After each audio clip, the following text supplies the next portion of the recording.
నమస్తే very good morning నేను Brahmini welcome to for the people. ఇక ఇవాళ డిబేట్ లో సీఎం రేవంత్ రెడ్డి కేటీఆర్ మధ్య మాటల యుద్ధం పతాక స్థాయికి చేరింది. కేసీఆర్ ను స్ట్రెచర్ నుంచి మోర్చరీకి పంపిస్తామంటూ సీఎం చేసిన వ్యాఖ్యలు తెలంగాణ రాజకీయాల్లో పెను దుమారమే రేపింది.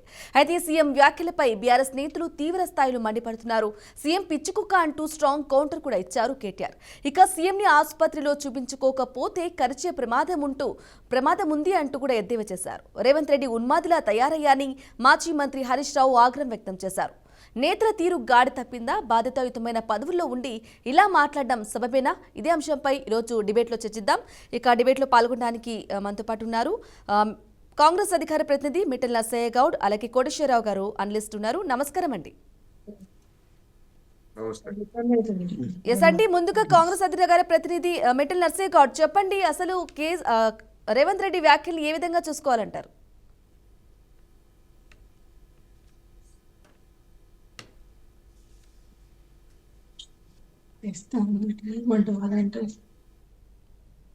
నర్సయ్య గౌడ్ గారు, నా వాయిస్ మీకు వినిపిస్తుందా అండి?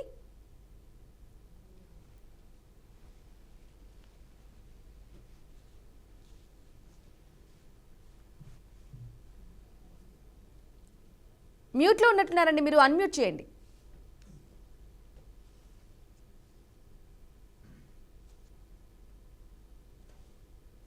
ఓకే నర్సయ్య గౌడ్ గారు.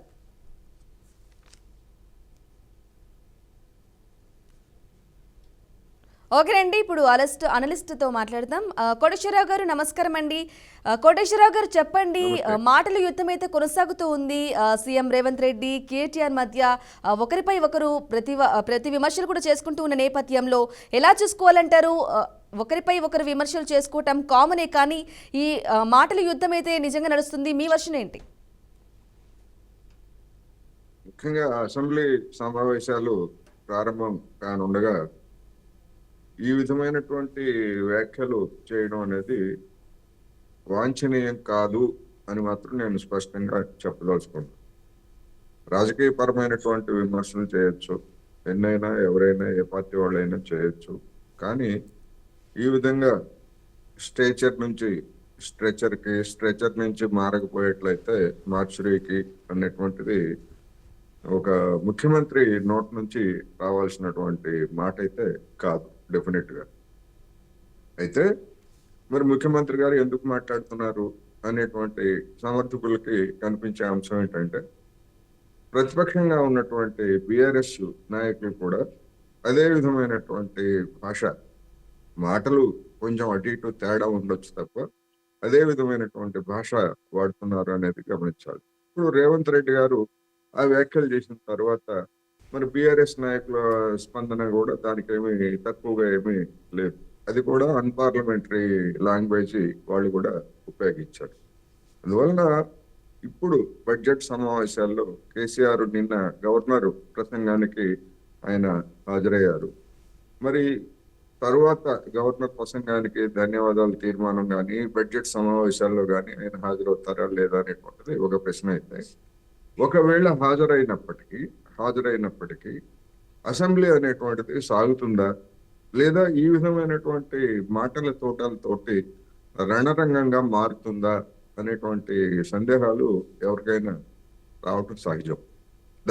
దానికి నాంది అన్నట్టుగా ముఖ్యమంత్రి నిన్న వ్యాఖ్యానించడం, దానికి బీఆర్ఎస్ స్పందించడం చూస్తే డెఫినెట్ గా సభలో సమావేశాలు లేదా రాష్ట్రం ఎదుర్కొంటున్నటువంటి పరిస్థితి, రాష్ట్రం అంటే నా అర్థం ప్రజలు ఎదుర్కొంటున్నటువంటి పరిస్థితుల గురించి స్వల్పకాలంగా జరిగేటువంటి ఈ సమావేశాల్లో అయినా చర్చిస్తారా, లేకపోతే రాజకీయపరమైనటువంటి వాదులాట్లకే పరిమితం అవుతారా అనేటువంటి అనుమానాలు ఉన్నాయి. అందువలన ఇప్పటికైనా రెండు పార్టీల నాయకులు, మూడో పార్టీ బీజేపీ కూడా, వాళ్ళు కూడా ఏమి నోటిని అదుపులో పెట్టుకోకుండా వాళ్ళు కూడా ఏమి తక్కువేమీ లేదు, బండి సంజయ్ గారు కావచ్చు ఎవరైనా కానీ. అందుకని అసెంబ్లీలో ప్రాతినిధ్యం ఉన్నటువంటి అన్ని పార్టీల వాళ్ళు ఈ విధమైనటువంటి రెచ్చగొట్టుడు చర్యలకు పాల్పడకుండా రాష్ట్ర ప్రజలు, ముఖ్యంగా కార్మిక వర్గం లేదా అసంఘటిత రంగ కార్మికులు, వ్యవసాయ కార్మికులు, రైతులు ఎదుర్కొంటున్నటువంటి సమస్యల గురించి కేంద్రీకరించాలి అనేది నా అభిప్రాయం.